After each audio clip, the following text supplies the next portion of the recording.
Welcome back to the Cover 3 podcast here on CBS Sports. That's Danny Cannell. That's Tom Fernelli. That's Bud Elliott. I'm Chip Patterson coming to you live at youtube.com/cover3 and all across the 24/7 Sports Facebook network. Thanks for hanging out. Smash that subscribe. Smash that like. Come and join us in the chat. A lot of conversation, obviously, about the superstar hire in College Station. We got business to take care of before we can deal with the shenanigans that is the Texas A&M coaching staff with the arrival of Bobby Petrino. We'll get to that after the business at hand. The business at hand is giving the people what they want, and that is our matchups to watch in Georgia TCU, the College Football Playoff National Championship game, the X factors in Georgia TCU, our best bets, and yes, lots of different ways to handicap this game, lots of different ways to lay out how we think it's going to go. It is our big Georgia TCU National Championship game preview. And I thought, if you guys don't mind, it would be fun to start with a question because Georgia Bulldogs being here, not a surprise. Not at all. They are the reigning national champions. They were among the top favorites to win it once again. Georgia being here is not a surprise. TCU had 200-1 odds to win the national championship at the start of the year. TCU was picked seventh in its own conference in the preseason media poll. So I wanted to ask, at what point in this campaign did you start to believe in TCU? You know, was it when you saw them go on that run of all the second half comebacks? Was it the Texas game? Was it the comeback against Baylor when you just started to be like, man, I don't know, they might be us on something special here? Or was it maybe not until the Michigan game? When did you start to believe in TCU and the fact that this could be a team that plays for the national championship? When the clock hit 0 against Michigan is when I started to believe they could actually play for the national championship, I guess. I mean, I was a pretty big TCU believer this year. And they were picked, I think this whole show kind of was pretty pro TCU. They were picked 7th in the Big 12, not by us. Like, some of us took them 28-1 to win the Big 12. Others, like at least said, hey, like that's a legit possibility. They've done a really good job in the transfer portal. I think we love the hires that Sonny Dykes made on both sides of the ball and Riley and Gillespie. But, you know, talent-wise, they got a lot of really good college football players on there. And they got some dudes who will play in the NFL. But, I mean, the math is the math. And this is the largest spread in college football playoff history for a reason, right? A lot of people still don't believe in these guys. So I'm really excited to watch this matchup. I think the important part of the question is, when did you believe they would play for a national title versus when did you believe they could win the national title? Because that latter part, when did you believe they could like get there? That this incredible run with all of these, overcoming all these hurdles, overcoming all these deficits, like for me, my answer is the Baylor game, because that was incredible. Baylor had them out, and they just kind of willed this thing back, and it was just another example of, you know, what kind of season this had been for them. And I was like, I don't know, man, they could ride this all the way to the playoff and, you know, maybe even win a game. I think that's a great point, Chip. Like that, especially the way they came back and the way they were getting manhandled by Baylor's offensive line early on. And then they found ways to just kind of stymie that in the second half, score their own points. That's, yeah, if I had to pick a game before do you remember the fire drill? That was bananas. Yeah. That's what I'm like. This is a well-coached veteran team. Like, they don't beat themselves that much. They really don't. I think for me, it was when they beat Texas. I didn't think that they could get to the national title game so much as I had spent so much of the season, like they were winning week after week. But as you mentioned, Chip, like, you know, it was like comebacks and crazy kind of wins. And they were getting in these shootouts. And then they went on the road to Austin, and they were playing Texas in a game that we all thought was going to be a shootout. Like, Bijan had run for 1 billion yards the year before. And I'm pretty sure I locked up the over in that game. And it was 17-10. And it was a low-scoring, defensive kind of rock fighty kind of game. And when I saw them on the road against Texas able to win that game, I was like, okay, no, maybe they aren't going to lose one of these games. Because I kept waiting for not to completely fall apart, but I was waiting for them to lose a game. And I figured once TCU lost a game in the regular season, that was probably going to be the end of its playoff hopes for all, you know, intents and purposes based on the way the thing was. But then they won that Texas game. And I was like, oh, okay, I think this team is going to win the Big 12. They didn't, but they got to the Big 12 championship undefeated. So the loss in that game was, it sucked for not winning the conference, but didn't keep them out of the playoff. So I would say the Texas game is when I actually thought, oh, wow, this team could reach the playoff, which once you reach the playoff, you've got a chance to play for the national title. I do my, top 12 every Sunday that I put out. And you guys know I always put the undefeated teams at the top. So I'd love to say I was at the early part of saying TCU could go to the playoff.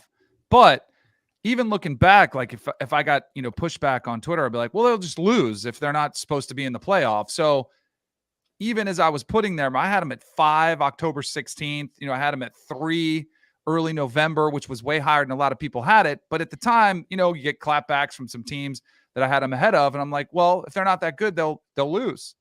And then they keep surprising me as well. I think it has to be the Texas and the Baylor combo. Those two games back to back, once they beat Texas the way they did as a touchdown underdog, and they were able to shut down Bijan Robinson, and then they avoided the letdown barely with the last second field goal. You're like, all right, why not this team? But even still, I'd kind of echo what Bud said, like the minute the clock hit 0 against Michigan, when you're like, all right, because I thought Michigan was going to win. And then most people, there was a couple people that picked them, but I thought Michigan was going to win that game. So I'm still surprised they're here. So I don't know if I could ever say there was a moment that I believe they could win the national championship, because I don't know if I do. All right. Well, let's dive into the matchup first. When TCU has the ball and is moving against this vaunted Georgia defense, a TCU team that is one of the best in the country when it comes to the home run play. We are still waiting the availability of Condre Miller, but as we mentioned in Wednesday's show, DeMarcado did a great job filling in for him against Michigan. So what are the matchup points? Where is this part of the battle going to tip one way or the other? What is important for TCU's offense and or Georgia's defense to execute when those two units are on the field? Can you cover Quentin Johnston? Because this is, I'm sure you guys know, because we've been prepping for this, but if you just ask the general kind of college football fan who isn't a TCU fan, who isn't a Big 12 fan, who the second leading receiver on TCU is, do you guys know? Darius Davis? Davis, right? As far as receptions, yes. Yards wise, it's Tay Barber. Tay Barber. Yeah, it's most people don't really know who the second and third receiver on TCU is, because while they've been productive, Johnston has been, the alpha. He's the guy that's getting nearly, over half the target share. He's the guy that's getting, all the big plays, all that kind of stuff. So I think what Georgia's plan is going to be defensively is like they have to take Johnston out and then force TCU to beat them with everybody else. And also, I mean, this isn't matchup wise. I guess this would be more game planning wise, but force Duggan to stay over the middle.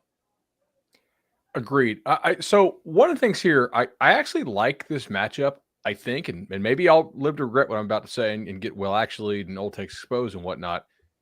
I don't hate the matchup here for Ringo on Johnston, right? Johnston's a really good athlete, but Ringo and he are similar in that they're both like linear, bigger athletes. I don't love Ringo against guys who have like great change of direction, smaller frame that force Ringo to stop start. So I'm really interested because both these guys are kind of built similarly. Like they both have good long speed. They're both long players. They're both pretty jacked. So like that to me is probably a better matchup for Ringo than some of these dudes who are better stop start, change of direction types. I'm very interested in that.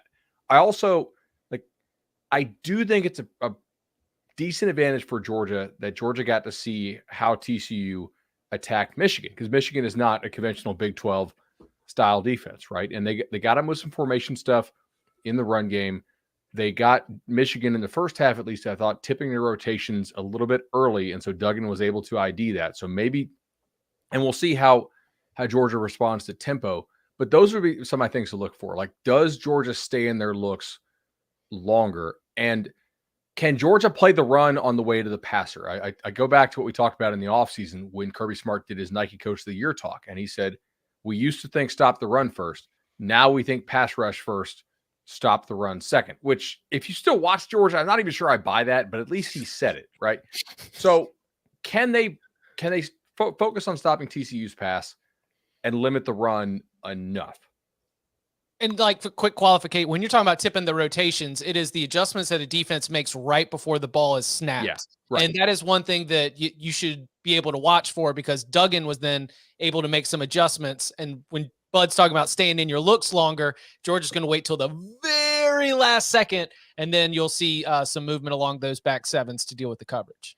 I'm torn on this one because, we were looking at matchups. I was either going to say it's Quentin Johnston versus Georgia's secondary is one of the most critical matchups, or it's every other receiver on TCU versus Georgia's secondary, right? Because if Georgia does decide to bracket, coverage with Quentin Johnston, or they have safety help, which all things they probably will have in their game plan, there's a couple counters. One, formationally, you can try to avoid that situation by moving Quentin Johnston in motion, which I think they'll try to do. But the times when they do bracket him, I think that's going to provide a lot of opportunity for TCU's other receivers to come up with plays. And I think I think Georgia's good enough, and what Bud was saying about how they've seen some of these formations, they're not going to get caught with their pants down like, we got a single on Quentin Johnston, like, let's cross our fingers. I feel they'll be more ready to adjust so they don't get stuck in man-to-man with Quentin Johnston, and they'll be more willing to say, we'll go man with some of these other guys against these other athletes. And that's where I think TCU's role receivers, the other guys at receiver, are going to have to step up. And, I look back at Davis, or was it I think it was Tay Barber, who had the big game against Baylor when Quentin Johnston was out. Like, they've got some guys that did pick up the slack when Johnston was out. But I do think, if you could pick your shots and Quentin Johnston has a couple big plays, that'd be phenomenal. But I don't know if he's just going to go off for 150 plus with 2 or 3 touchdowns. You know what I mean? I just don't know if Georgia, with all the film they've got, is going to let them formation and motion them into bad spots. And going back to the semifinal with TCU's offense, like, the one thing that really surprised me in that game, like, we talked about it in the build-up, Michigan's pass rush this year was not nearly as good as it was last year, but it was a lot better than it looked in that semifinal game. I thought TCU did a great job of just completely kind of stymieing Michigan's pass rush and also getting the ball out quickly. Because I don't think Michigan had a single tackle for loss in that game. I know they didn't have a sack. And I think that is something that is going to be key to this one too, for that offensive line, because Max Duggan, like, the numbers and just your eyes kind of tell you, he gets sacked a lot, and it's not usually the offensive line's fault. I think Duggan takes a little too much time. Like, if his first read isn't there, he takes a little too long to get to the second read to make his decision of what he wants to do after that. And I think that's why it's so pivotal for the Quentin Johnston thing, because that's usually your first read is, where's Quentin? Get him the ball. So I think if you're Georgia defensively, you want to keep Duggan in the pocket.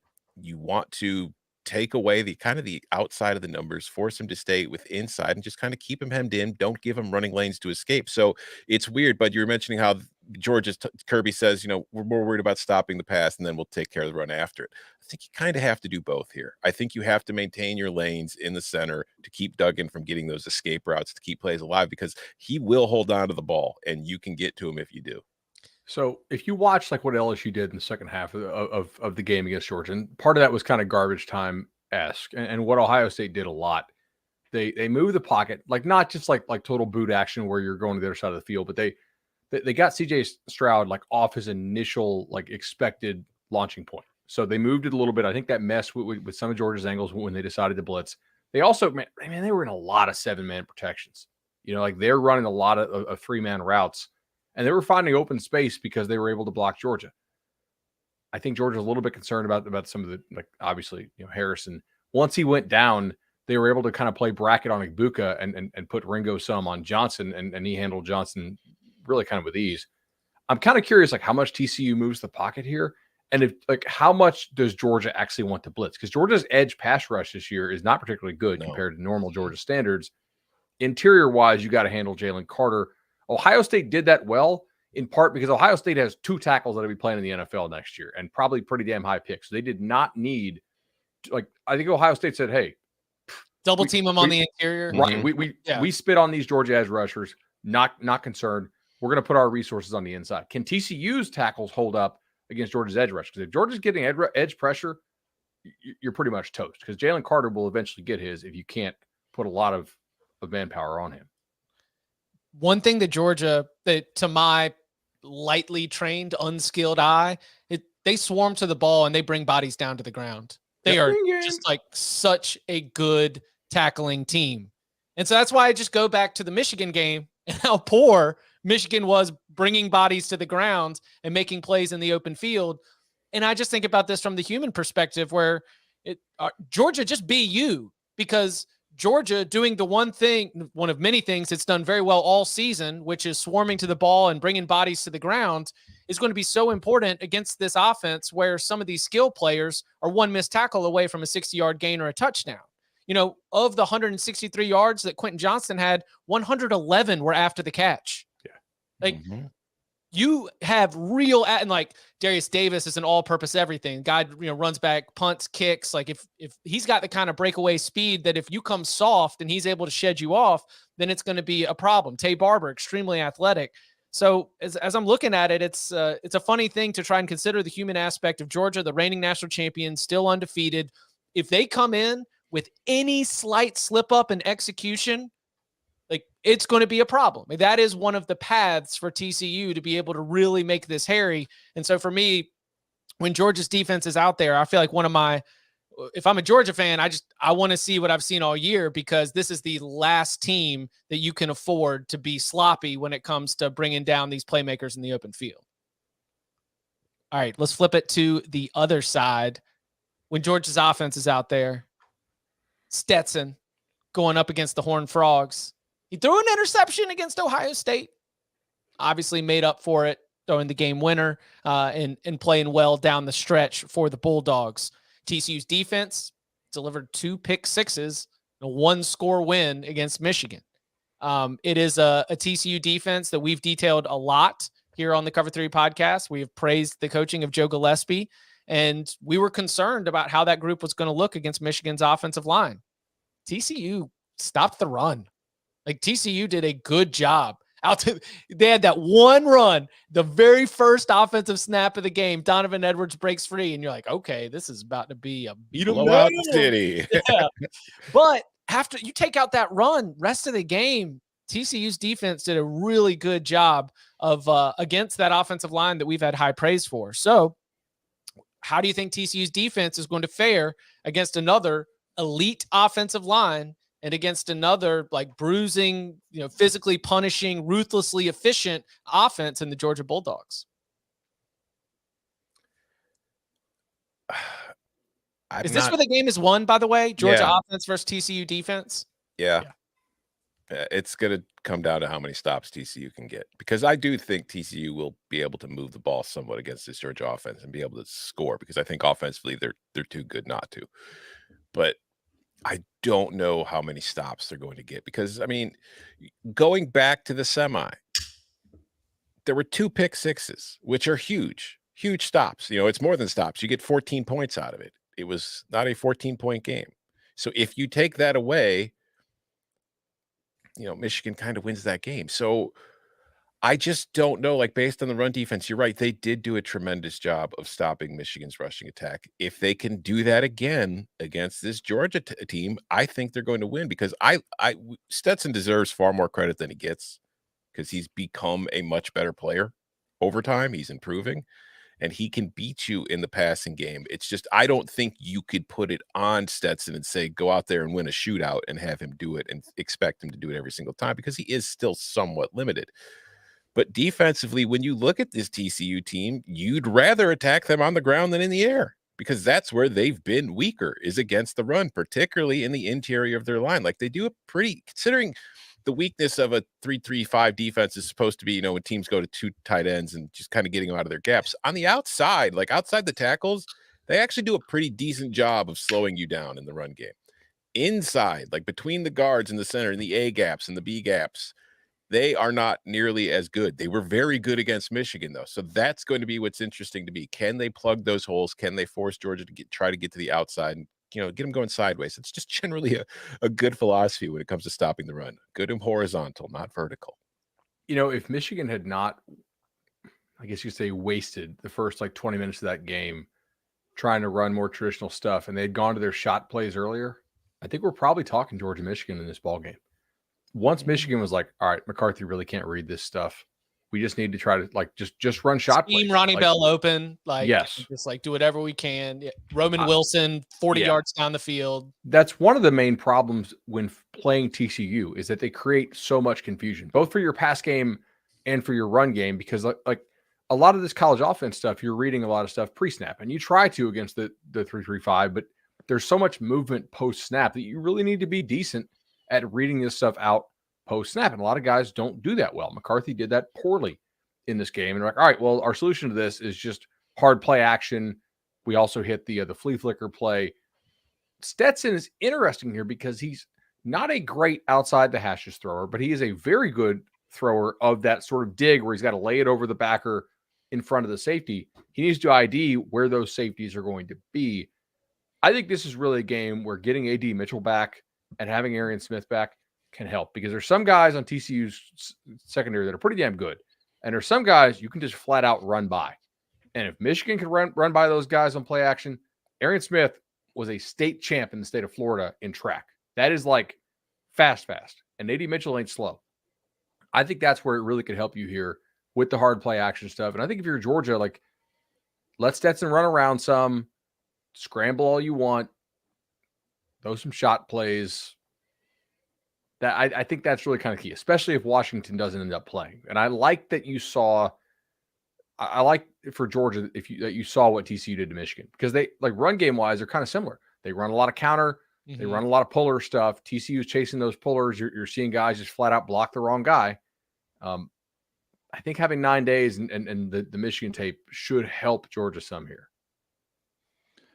I think so too. I think TCU's defense has to be opportunistic, just like they were against Michigan's offense. They had a couple pick sixes. They've got to create turnovers and force some confusion into Bennett or strip the ball carriers. But I think Brock Bowers is the one guy, because I don't know, even with the guys healthy, I think TCU's secondary is pretty good. I know they got torched in that game, but I don't of Georgia's wide receivers, even AD Mitchell being back, they all in a season, they haven't been that scary. But Brock Bowers, I think, is a scary matchup with or without Darnell Washington. If they're both out there, then I think it becomes a nightmare for TCU to try to slow them down.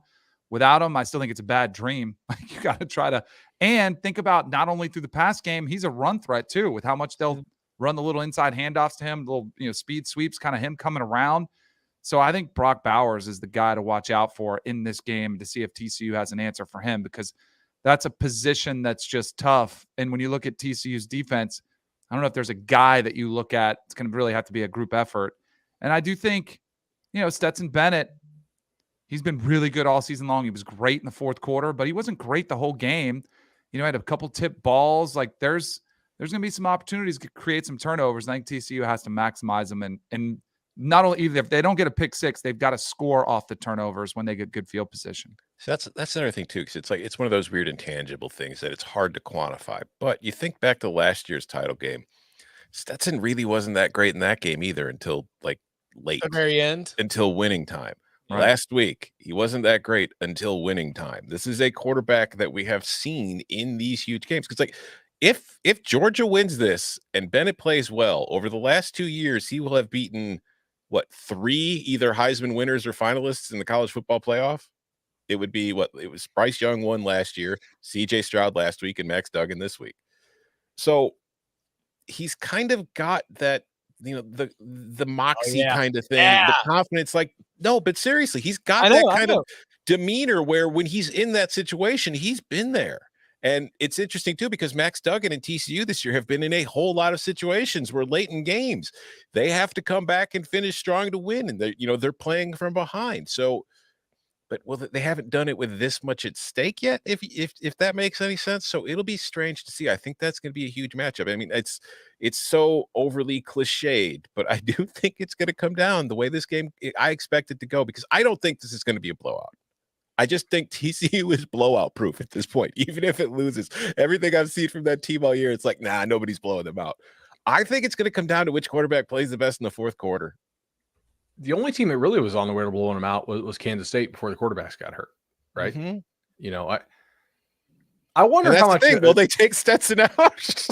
Yeah. Oh my gosh! If Stetson Bennett leaves the game with an injury, and we've got another backup quarterback. If Stetson leaves with an injury, live bet TCU, no matter what the score or the line is, because that is the formula. No what doubt. if Quentin Johnston goes out? Like, isn't that the other side of this? Because Georgia's had some pretty good success against teams that haven't had their wideouts either. Oh my gosh! Don't let him get knocked out in the end zone. The game's going to come down to who gets hurt: Stetson Bennett or Quentin Johnston. Is this ACC refs? Because like the SEC refs had the title or had the Fiesta Bowl, and that was interesting. ACC refs that gets decided because it's always one of the conferences that don't have any teams in the playoff that gets assigned off the bat. It will be ACC officials. ACC refs are ruining the seasons for ACC teams to ensure that they get to call the title game. Stay woke. Now, get a bonus. So Garrett Riley has never faced Kirby Smart, right? But his brothers faced him. His brothers had success too, including in that Rose Bowl. Yeah, Mm-hmm. I'm kind of curious. Like, if Lincoln's not really doing anything this week, I would assume. But what if they're like Aaron Jordan Rodgers? What if they don't talk? Ooh, yeah. No, they're tight. Yeah, they're tight. Link's been on as he's been on the award circuit with Caleb. Everybody's been asking him about Garrett. The love is real there. You got to make that call, right? It's like, all right, hey, what worked? What did you think should have worked? Or you go back and look at the film, and then you ask him, hey, here's what we looked at. Here's what I saw. Is this what you were thinking? And this is what you tried to expose. Yeah. For TCU's defense, my player to watch, not that he individually could do enough against Bowers, but D. Winters, the linebacker, is absolutely phenomenal. Just a dude who's been there a long time. He's a great athlete. He's a big-time playmaker. And I look at the second level, and I think about who's going to be able to come up with that strip. Because, look, Stetson's got 7 interceptions on the season. When he gets out there running, he's a little bit loose with that ball. He tries to do the stanky leg, and he just lets it hang out there. That's where I'm looking for number 13 on TCU's defense, where it's like, if you can go and strip that, like you can have a 14-point swing. It might not be the pick 6, but if you come up with a big stop, you get the ball back in a situation where Georgia's about to score. Those are the places where I see this opportunistic TCU defense potentially being able to get something done for sure. We talk about recruiting and about find the duck, right?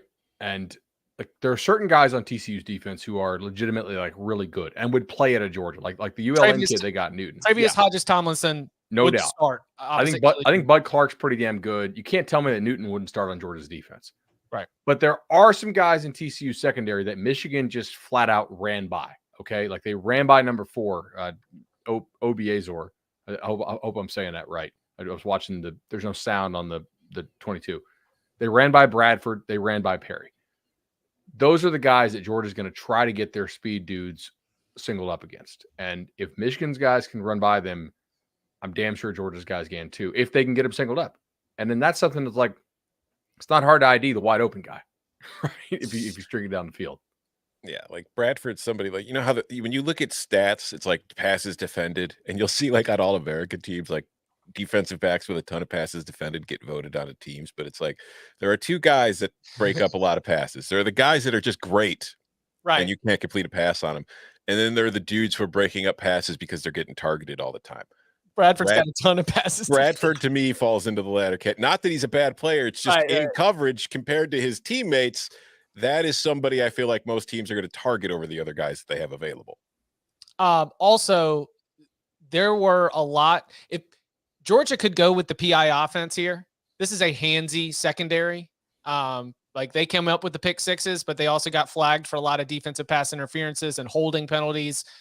They are very aggressive in a way that is obviously has led to them being successful. But if you're a crew that's not like in the SEC, they're a little more liberal, letting you play physical. Some of the defensive back ace, it is a factor.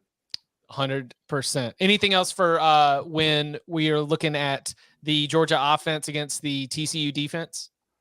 I just think both. I think one that I think it's stating the very obvious for both teams. It's just the line of scrimmage. Like it's the physicality of Georgia. And Sonny Dykes was very open about saying no one said we could handle the physicality of the Big Ten. You got to go show you can do it against the SEC too. Like to me, there will be a size athlete advantage for Georgia. How does TCU handle it? I love these head coaches. How many? Dude, yeah. These are two guys I like to hear talk about ball. How many 3-3-5 defenses is Georgia seeing in the SEC? One, like Arkansas. No. Arnett runs it at Mississippi State. Yeah. Okay. So did Georgia play them this year? They did. They smoked so them on the road after screwing around in the red zone. They actually run it a little differently. Yeah, because like that's the one thing that I'm trying to go back, and I might be wrong, but I don't think Michigan faced one during the regular season. We saw how the game plan that they had early in that game kind of impacted them. We saw McCarthy struggle to figure it out. And then, like you say, that the second half, they were doing completely different things. They're having a lot more success. It'll be interesting to see if Georgia and Stetson in particular struggle with figuring out what TCU is doing early in this game. If they do, I think we're going to have a really good game. I think an upset is possible. If they don't, and like you said, they faced it at Mississippi State, so maybe they have a better idea of what they're going up against. It's going to be tough for TCU. Remember in our Michigan TCU preview when we basically all agreed, like, look, TCU is a really good off-speed type pitcher. Now, you can keep you off balance all the time. They kept Michigan off balance. Michigan was repeatedly allowing guys in their backfield. Mm-hmm. Sometimes it's because you got physically beat. Most of the time it's because you're blocking the wrong guy. And that's the whole goal of defense. Like, you get these guards chasing linebackers all over Hell's Half Acre, and then who's got this safety who's screaming down? Like, if Michigan could have figured out who to block consistently, I do think that they would have won that ball game. They did not, and that's to TCU's credit. Like, that's the whole point of running this thing. The same logic applies to Georgia. If they figure out who to block consistently and they can ID it pre-snap, and they can while the play is going on, they'll win. Y'all that might be where Stetson's experience kind of wins out over what McCarthy had. Y'all ever watch the Coach 30 videos still? Yeah. Yes. Yeah. The Michigan TCU one was good. I mean, just frying the Michigan defense. Brendan Clinton at Mr. Go 30 on Twitter. Always fun to go back after these college football games and see what Coach 30 has to point out in the film room. Coming up on the other side, we mentioned it. There's lots of different ways that this could be a blowout, or this could be close, or even Tom Fornelli just said an outright upset. So where would we put our money? Our best bets for the college football playoff national championship game. And yes, we got to talk about it. Bobby P, Jimbo, a match made in heaven. Next. Somewhere. We need a pecking order inside, gentlemen, so we have control on the outside. Mike, it's going to be some payback. I have an idea. It's going to sting, but it will work. I'm going to trust you on this.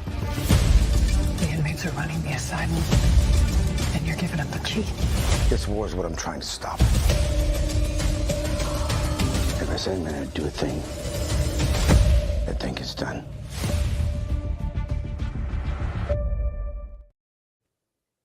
Back here on the Cover 3 podcast, time to get out our best bets for the college football playoff national championship game. As we are sitting right now, this thing opened at 13.5. It has moved towards 12.5. Some of those, oddsy promo emails seem to say America's betting on the underdog. Maybe. Or is smart money going to bet on the underdog? Is this thing going to get hammered by the pros like on Monday, and all of a sudden Georgia closes at 14.5? 12.5 is where we're at as we record this. 62.5 is the total. Which way we want to attack this? Over. I said it last week when we were discussing the games. I am just giving in to college football playoff games having any defense. It doesn't exist anymore because it helps you get to the college football playoff to have a great defense. What you need in this day and age of football, you need a great offense, and we've seen it in the last few years. Great offense overcomes the defense every single time. I think we're going to have something of a shootout in this one.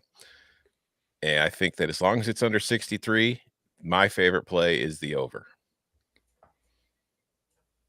I was going to go under. Well, you're an idiot, so I don't know how to. I can't help you. They wasted all their touchdowns. Everybody wasted all of their touchdowns. I'm sorry, you spent all your touchdowns. Now you've only got this many chips left to be able to go and try to win a national championship. You've wasted all your touchdowns.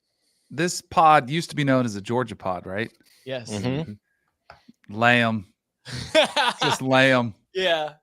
Dogs, too much experience, too much physicality, all the things we talked about. Unless Stetson Bennett has a bad game, I think Georgia wins. And he might start out like we've talked about. He might struggle a little bit early, but I think he delivers in the end. I also think there's a chance that you could see, like, it played out great for TCU against Michigan. They jumped out, which is something we're not used to seeing with TCU against their better opponents. It was usually the other way. They'd fall behind, they'd come back. I think you see TCU kind of get behind and struggle to play catch up for most of the game. I was on the under too, because like I think if you like TCU, go over. If you like Georgia, you go under. But I say, why get complicated with it? Just take Georgia and lay the points. I do think it's going to be, if you like the under, I do not think it will be sweat free. And that is my respect for Georgia's offense. Right. Like, I think Georgia's offense can go and get you 35, 38 points no matter what in this game. And the question is whether you think TCU is going to be there with 31, 34, like right there in a blowout scenario, like Tom's saying, because as you start to game out the expected score of the way you think this is going to go, it's going to end up landing somewhere between, 56 and 65 or so. Yeah, I kind of like the under. I'm not betting it yet. I think I'll just get a better number live, to be honest. And like, there's a lot of spots you can bet live for the national title game, right? It would not surprise me here if Georgia just gets out early and then crockpots this thing. And like, that's kind of when I want to bet the under here. If you also, I think TCU team total, is there any, what do we have out there? Any 28s? Like 28 would be a nice number to get. 27, I think I'd probably also consider under. Opponent numbers against Georgia this year: 3, 0, 7, 22, 22, 10, 0, 20, 13, 19, 6, 14. LSU scored 30. That was kind of just like Garbage a time. lot of garbage time scoring. Yeah. And then Ohio State, which I do think is a different caliber of athlete, especially along the line of scrimmage, than TCU did. They obviously put up a boatload of points. I really don't love anything pregame here. If I had to take a side, I would take Georgia. I just think, like, you could tell me TCU is a top 10 team, and I think I can buy that. But, like, there's no way my numbers can get to supporting TCU as a top 5 level team this year. Like, power rating wise, they're just not there. Ohio State was still top 3. So I just think it's a different caliber of athlete playing on the field. And I think it'd be great for football if TCU won, but if I have to take a side, I'm taking Georgia. To Chip's point too, I don't know if everybody's on TCU, it feels, but everybody's rooting for TCU. Yeah. They were America's team by far. To see somebody, upset the giant known as Georgia trying to, I think it's clear they're going to be rooting for them. Oh, and TCU in the over. Small. Yeah. Tom is America. He's on that bandwagon. Yeah. He's been on it though. He's done it a bunch this year. He hasn't faltered. Tom is America. TCU and the over. I would, if this thing, like, if pros do come in and just like hammer Georgia and this thing dances out to like a 14.5, then you're almost like taking, then I'm taking TCU just because it's like, well, I mean, I'd like to see a close game. I think they can stay within 2 touchdowns. That back door is never going to be closed when you've got Max Duggan. I saw that man like do incredible things this season. And why does he bruise like a peach? Why does Max Duggan always have these bruises and these cuts? Like, I understand it's because he's willing to take contact. And He's a redhead. We love They're kind him. of fair. Yeah, Gingers are kind of fair skinned. He's a fair skinned boy. He bruises like a peach. I'm a little worried about Max Duggan in this game because of the physical. He can will his way. Kansas State, he put his body on the line. It was exhaustion. And he, you could see how physically spent he was. Good luck against this defense and this. This TCU offensive line has impressed me. Like over the course of the season, they don't face Georgia every single week, but got a little bit overwhelmed against Kansas State in the Big 12 championship game. But you still have they've still done a pretty good job this season. And Max Duggan's sacks that he takes are not always on the offensive line, as Tom said earlier in the episode. Mm-hmm. Anything else team total wise, or anything that you would? I guess the props won't be out till closer to Saturday. Yeah, I don't know if I got to write a post on that today. I don't know if I'll give you one. I think Stetson Bennett rush yards over. I don't think Kirby wants him sitting back there and trying to, like, if what they scheme open isn't open, I don't think he wants him like sitting back and trying to like work the second, third read. I think it's like, hey man, you see green grass, go take it. Ain't nothing wrong. I got to see what the number is, obviously. But yeah. It'd be good if they posted 75.5. No. Well, I told Stetson there's nothing wrong with 7 yards. Okay? If it starts with a 2, then I'm liking that. Yeah, 7 yards is always a good thing. The player props in college, would they come out like day of? They might be out earlier Saturday. now. But yeah, they might be out now because it's a title game. There's some rushing props out now. Yeah. Stetson Bennett rush yards over 9.5 at DraftKings. Okay, there we go. Hold on. What? Over. Oh, Yeah, interesting. Text my people with DraftKings. Hold on a second. I got a call here. I got to take it real quick. 9.5? That seems low. That's a mistake. Hey, as our friend Jonathan Coachman says, it pays to watch live. Anybody who's watching live at youtube.com/cover3 got a number that ain't going to be there by the time you listen to it on the podcast form, because Bud Elliott just hit up the syndicate, and that thing is going to start move in the other direction. That is placed. Yeah. So, Danny, Georgia, lay the points, and like maybe under. Tom, over in TCU. Bud, under. If I had to, maybe Georgia. I don't know. Like, usually the numbers on these national title games are right. Yeah, Fine. Give me Georgia. And I don't hate Georgia first half either. Laying the 7. I think this could be one where I'm texting the group chat like, can we go live like early fourth quarter? Georgia's crock-potting them. Night's sleep. Yeah. Cinderella's slippers stomped on type thing. I guess. I don't know. I'm gonna go Georgia, and I'm gonna go under. Yeah, especially at 12.5. Again, if it's a 14.5, you gotta do it for America and jump on this, at least being entertaining all the way down the stretch. But always something to keep an eye on. All right, with the little bit of time we have left. Hold. Before we start with Petrino, I just want to say one thing. I've been a good boy. I haven't brought it up. We had to expand the college football playoff to give more teams shots to win national titles. Last year, Cincinnati reached the college football playoff, had a shot to win a national title. This year, a TCU team that went 5-7 last year and was unranked is playing for the national title against the defending champion on Monday night. You did not need to expand the playoff to give more teams a chance to win the national title. You just needed more teams to start winning games. Thank you. Let's talk about Bobby Petrino now. All I can say is, we got you, because it's going to be awesome no matter what. Mm-hmm. So who cares? I realized while watching the Cotton Bowl that there are going to be some great, wouldn't it be hilarious playoff losses. Mm-hmm. And USC and Lincoln Riley are probably going to be a part of the first couple. I got that watching the Fiesta Bowl. Yeah. Mm-hmm. All right. So we had a conversation on this podcast in like early December. Like, okay, Chris Hummer is reporting that Bobby Petrino is a candidate for the offensive coordinator job at Texas A&M. We spent a whole segment, detailing our thoughts on it, the reasons why it worked, the reasons why it might not, how, Bobby Petrino is not one to be pushed around. Therefore, it might actually be something that could be good for Texas A&M's offense in general.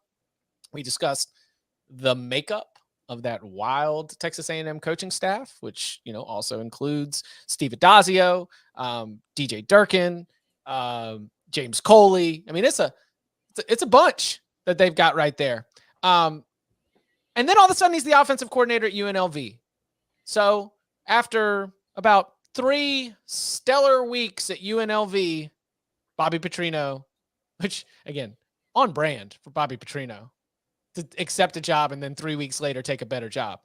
Did he leave notes in the lockers? I mean, he's on his way to College Station.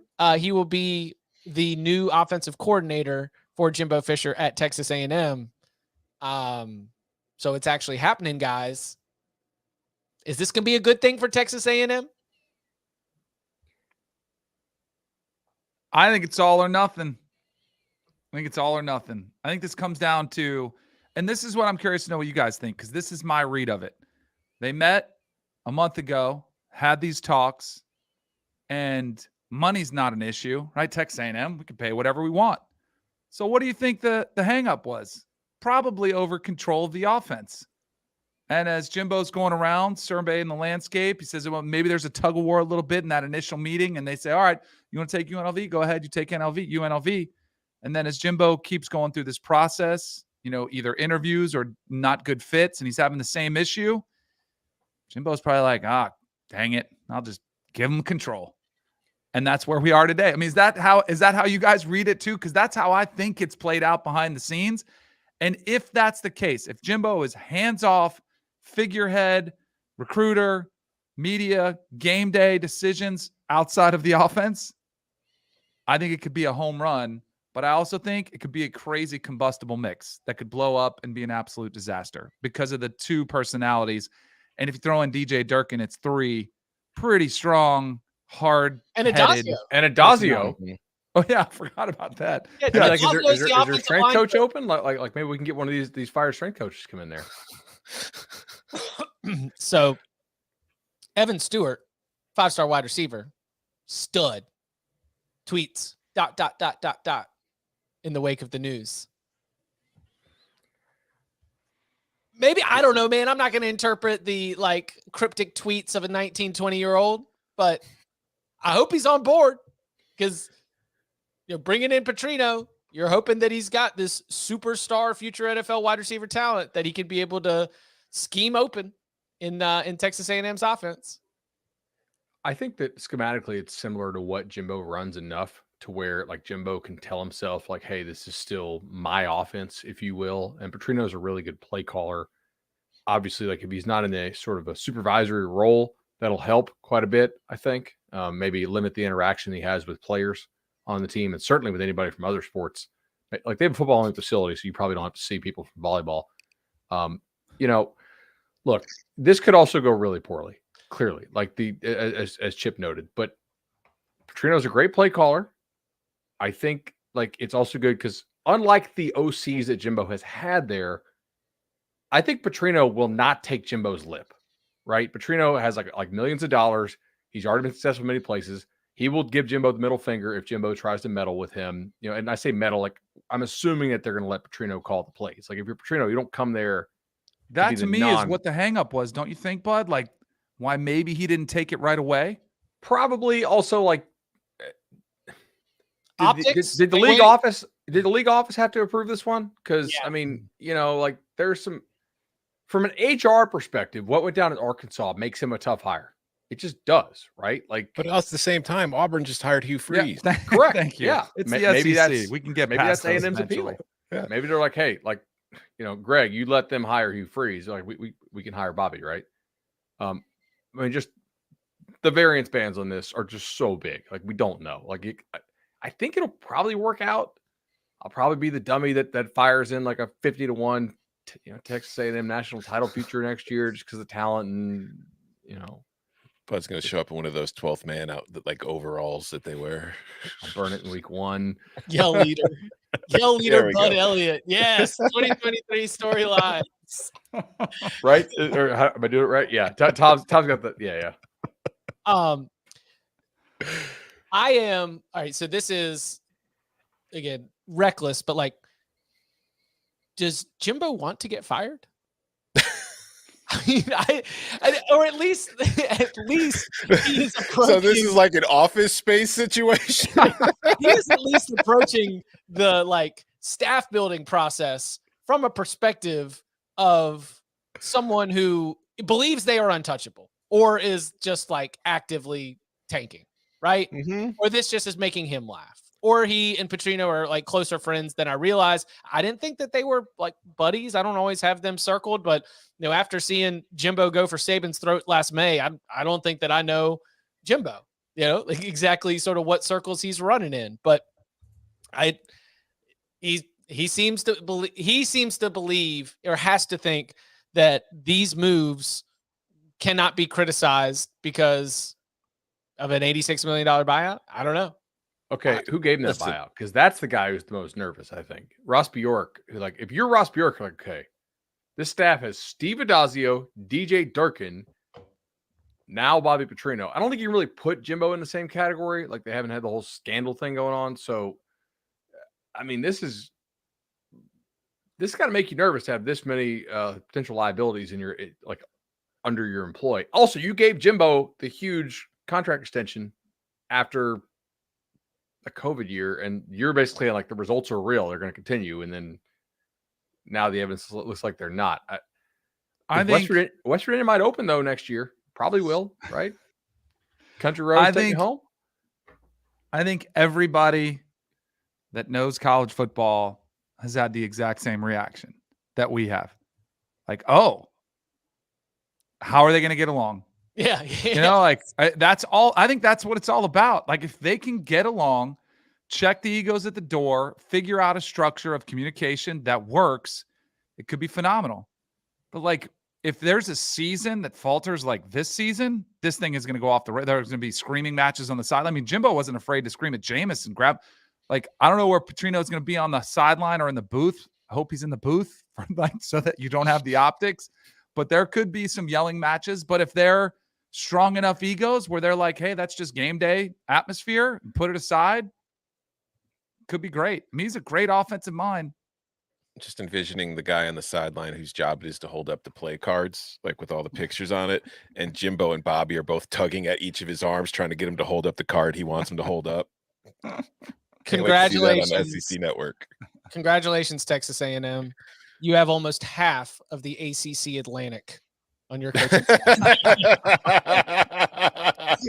I was trying to think. I was like, for only like $1 billion, you got the ACC Atlantic. Jimbo, Bobby, and Adazio had at least a couple spring meetings at Amelia Island together, and they were all Maryland's in the same old ACC too, or same division.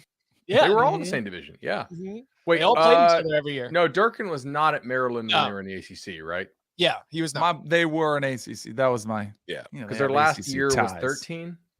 But I was thinking, like, these coaches have actually competed against each other. Like, if Jimbo is sour about how Lamar ran it up on him at the beginning of 2016, then that might be bubbling beneath the surface. Bobby's guys walked into the huddle in that year that Lamar tore him up and just started talking smack to him. Like, I mean, it was. I don't think Bobby was well liked within the ACC, SEC, whatever conference Missouri Valley State's in. Do you think Bobby's been well liked anywhere? The NFL, et cetera. I will say this too. Like, on a note, like, I've heard Bobby talk about this, how he really wanted to get back in college to more of a mobile quarterback because he thought there were some things he could have done with Vic that he didn't do, and they got that guy in Lamar. He's definitely like more about the QB run game stuff now. And it will be curious to see how Jimbo and those guys use that, because Bobby runs a similar offense to what Jimbo does, but he is a little more college gimmicky. And so I think he will kind of pull Jimbo, maybe kicking and screaming, a little bit more into the modern era. Remember, he used that again with Christian Ponder, though, at Florida State. He ran him a lot. When Jimbo is desperate, he's pretty good. When he thinks he's got the guys to do it, he wants to run just his stuff. It kind of feels like to me. Unfortunately, Texas A&M's loaded up with the most talent possible. So congratulations. you're just only the purest of passing concepts in College Station. North Dakota State, South Dakota State. Anybody going to fire on this one? North Dakota State. North Dakota State plus the points. But wait on it. People keep betting South Dakota State. I think you may be able to get a better number here. Okay. Lipke 2+ touchdowns if you can find it. Alt line? Wait, no, I'm saying Lipke to score 2+ touchdowns if they offer it anywhere. If they offer player props on the FCS, I mean, it's the FCS National Championship game. They might. Yeah, I mean, I'm looking for it. Probably, but yeah, like you can probably get down like $100. Yeah, Bison plus the points. Don't give the dynasty points. You're going to make the dynasty a principle. dog. You can't give dynasties points. You cannot give dynasties points. We are men of principle, and that is our fire on the FCS National Championship game. And you can follow him on Twitter at Tom Fernelli. You can follow him at Bud Elliott 3. You can follow me at Chip_Patterson. Gentlemen, thank you very much. Thank you.